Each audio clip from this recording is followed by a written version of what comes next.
Which witch is the real witch? Is this the real Joe? Is this the real Joe? My name's not Joe, it's Joanna.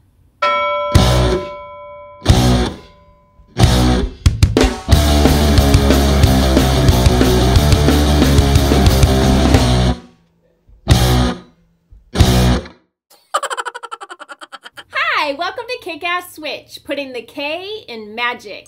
I'm Joanna DeVoe, and you are watching a video about casting a glamour.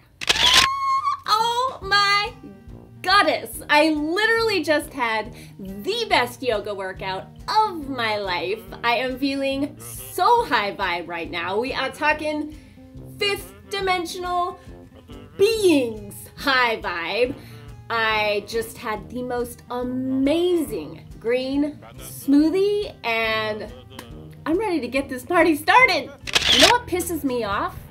The pop culture appropriation of my religion. I have been practicing witchcraft since I was 13 years old. And now all of a sudden, there's all these like hippie, witchy, trippy, wannabe fluffy bunnies posting their altars and their crystal collections and their long fake purple fingernails on Instagram. And I just woke up this morning to Vogue on Twitter saying 'tis the season of the witch and that we're all supposed to dress like witches because it's trendy and cool. My religion isn't trendy and cool. The goddess isn't trendy and cool. It is timeless. And I don't want my religion appropriated by these trendy, fake, phony, fluffy bunny witches. Whew. Is it hot in here? Are you hot right now?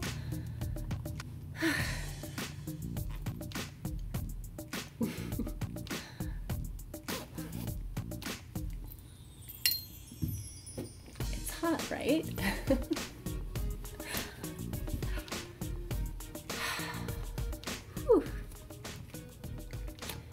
I feel better already. Never say that I'm not willing to make a fool of myself to make a point, because I'm totally willing to make a fool of myself to make a point. But I wanted to talk about casting a glamour today, and it's much, much better to demonstrate how to cast a glamour than it is to talk about it. I shall talk about it now, but I wanted to give you like a little demonstration up front. There are many ways to cast a glamour, but basically a glamour is not always, but typically a visual illusion. It could be, you could use your voice on a date to make your date come forward. Or you could speak in a really commanding way when you're trying, don't do that, up talk. When your voice goes up like that, it's a sign of weakness and questioning yourself, so don't do that. If you're trying to talk in a really commanding voice, don't do the up talk, don't end with the sound of a question mark. So there are ways to use your voice, there are ways to set the mood in a room. I recently did a podcast on set and setting that really explored that. But today I wanted to talk about how to use you, your body, and your voice, and your clothes, and your makeup, and your hair. Largely the visual presentation of you in order to create a bit of magic. So what you're doing is, it's not really an illusion, because the best kind of glamour is pulling forth something that already exists within you. I have a background as a method actor, and fake acting sucks. It can totally ruin a movie or a TV show for me if I see somebody acting.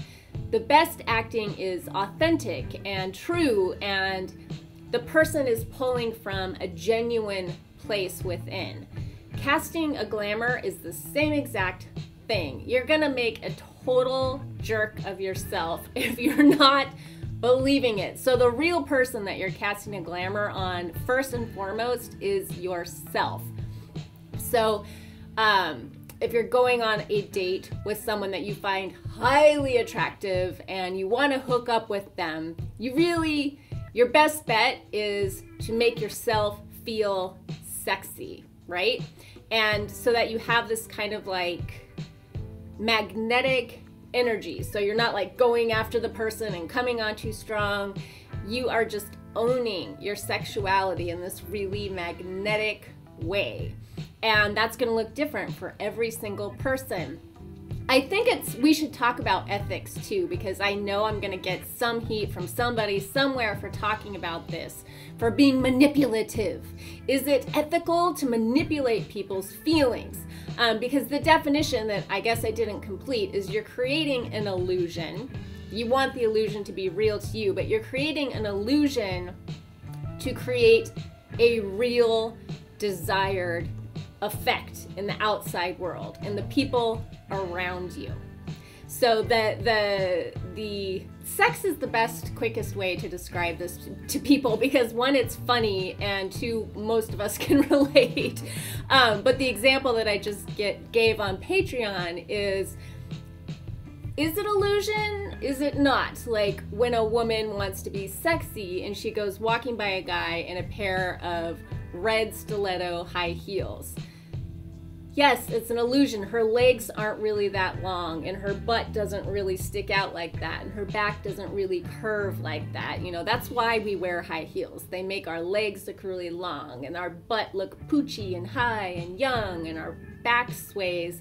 And then red is a very stimulating color for men, sexually stimulating. So yes, that's all an illusion, right? But it's not an illusion to the man who's getting an erection as you're walking by. He's having a very physical, real 3D kind of experience of that illusion. Therefore, he has been glamorized. And this is something, this extends way, am I recording? Yes, I am. Okay, this extends way beyond sexuality. That's just like my easy go-to way to demonstrate this. But it works very well if you have to go to court, if you have to prove your innocence in court, if you have been accused of being guilty of something. Of course, you're not going to go in there looking like a hoodlum. You're going to wear your nicest suit. You may even go rent a suit if you don't have a suit, or you might decide to wear like all white.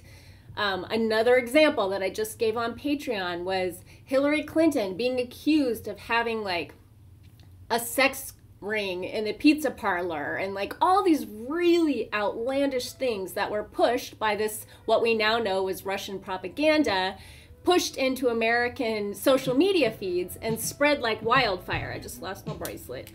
And she had to show up in public, and she had to present herself at these debates, which she's very good at, by the way. But how did she show up? Like, most memorably, how did she show up?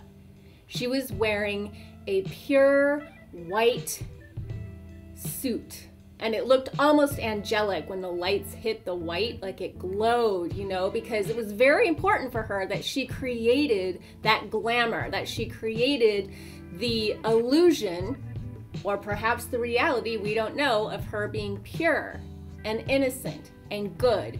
And talk about color correspondences. People are really into doing their magic spells and layering on all these correspondences. I think it's really powerful to understand the way colors affect people's emotions. And you can really use this to powerful effect, right? If you're trying to get a job interview, you're going to present yourself in a certain way. So the ethics of this, I think it upsets people because people don't like to be lied to. They don't like to be made a fool of. This might be why people don't like witches in general, or the idea of witches. They don't want to feel like they're being manipulated in some way, or that something is happening outside their realm of control. And but the secret is we all have this power, and we all use it.